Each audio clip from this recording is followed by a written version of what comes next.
अस्सलाम वालेकुम नाज़रीन, welcome to Arshad health and beauty channel. नाज़रीन, आज मैं जिस चीज़ का आपको मजाज और फ़ायदे बताऊंगा वो है तुख्मे बलंगू। ये एक किस्म का बीज होता है, छोटा सा काले रंग का, आपने शायद देखा होगा। तुख्मे रेहान से मुशाबा रखता है लेकिन थोड़ा सा उससे लंबा होता है। रंग इसका ब्लैक यानी कि काला होता है। जायका बिल्कुल फीका और लेसदार होता है। मिजाज गर्म तर होता है इसका। मकदार खुराक अगर यूज़ करें तो 9 माशा। पैदाइश इसकी पंजाब, सिंध और बलूचिस्तान में ये कसरत पैदा होता है। इस्तेमाल इसका जो है वो ये अगर खाएं तो कब्ज़ करता है। अगर आपको कब्ज़ है तो इसका एहतियात से यूज़ करें। दिल को तक़वियत देता है, ताकत देता है, प्यास को ख़त्म करता है। अगर इसको प्यास लगती हो तो इसका यूज़ करें।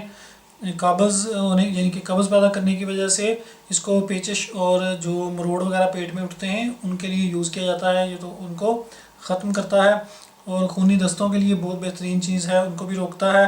और अगर आपको एक तो हैंड प्रैक्टिस से जरियान होता है उसकी मैं बात नहीं कर रहा, अगर गर्मी का जरियान है यानी कि गर्म खुराकों की वजह से या गर्म मौसम या गर्म जो आपके जिस्म में हीट है, मैदे में गर्मी है, तो उसको इसका यूज़ जो है वो गर्मी के जरियान को भी ख़त्म करता है।